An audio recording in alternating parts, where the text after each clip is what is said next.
నాకు తెలుసు భయ్య కమిన్స్. లాస్ట్‌కి మీరు అటు తిరిగి, ఇటు తిరిగి మా దగ్గరికే వస్తారని. క్వాలిఫైయర్ 1 ఎలా పిసికామో దానికన్నా దారుణంగా పిసికేస్తాం. నీ అవ్వ ఈసారి ఐపీఎల్ 2024 కప్ కేకేఆర్‌దే రాసిపెట్టుకో. అరే మా హెడ్ ఉన్న ఫామ్ చూసావా? మా త్రిపాఠి ఉన్న ఫామ్ చూసావా? మా క్లాసన్ ఉన్న ఫామ్ చూసావా? ఇప్పుడు కూడా ఎలా కొడతారనుకుంటున్నారు కప్పు? అరే బ్యాటింగ్ మంచిగా ఉంది, బౌలింగ్ లేదనుకున్నాము. ఇప్పుడు మా షాబాజ్ ఉన్న ఫామ్ చూసావా? 1 కాదు 2 కాదు ఏకంగా 3 వికెట్లు తీశాడు ఆ రాజస్థాన్‌తో. మా అభిషేక్ బ్యాటింగ్ మంచిగా ఆడలేదనుకున్నాం. కానీ బౌలింగ్‌లో చూసావు కదా 2 వికెట్లు తీశాడు. అలా ఉంది మా ఫాము. అరే చెన్నై గ్రౌండ్‌లో మీ పిల్ల బచ్చ స్పిన్నర్లకే వికెట్లు తీశారంటే మా దగ్గర మిస్టరీ స్పిన్నర్లున్నారు. వాళ్ళెలా వికెట్లు తీస్తారు? అరే ఇక చూసుకోండి ఒక్కొక్కరికి చుక్కలు చూపిస్తారు మా స్పిన్నర్సు. అరే కేకేఆర్ అంటే స్పిన్నర్స్, స్పిన్నర్స్ అంటే కేకేఆర్ రా బాబు.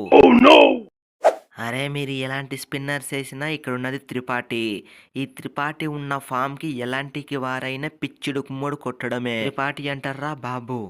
అరే త్రిపాఠిగా ఏదో 2 మ్యాచ్‌లు ఆడేపాటికి నువ్వు పెద్ద డాన్ అనుకుంటున్నావా? ఇక్కడున్నది ఎవరనుకుంటున్నావు? కేకేఆర్ రాజా రసూల్.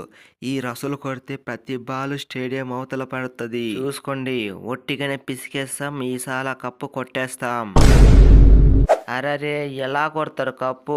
అది చూస్తాం. మీ దగ్గర నేను డకౌట్ అయిపోతుంది కాబట్టి మ్యాచ్ దొబ్బింది. అరే మీపై మంచి కసిలో ఉన్నాము. ఒక్కొక్కరికి చుక్కలు చూపిస్తాం. ఈ మ్యాచ్ లో సెంచరీ కొడతానో హాఫ్ సెంచరీ కొడతానో నాకే తెలీదు. కానీ ఒక్కొక్కరు మాత్రం దబిడి దిబిడే. అరే అంతే హెడ్ బ్రో. నేను ఆ పొజిషన్‌లో ఉన్నాను. ఒక్కొక్కరికి చుక్కలు చూపిద్దాం మన ఇద్దరి పార్ట్నర్‌షిప్ తోని. ఫ్రెండ్స్ ఈ వీడియో మీకు నచ్చినట్లయితే తప్పకుండా వీడియోని లైక్ చేసి మన ఛానల్ని సబ్స్క్రైబ్ చేసుకోండి. అలాగే ఈసారి ఐఫెల్ ట్రోఫీ ఎస్ఆర్హెచ్ గెలుస్తుందని నేను అనుకుంటున్నా.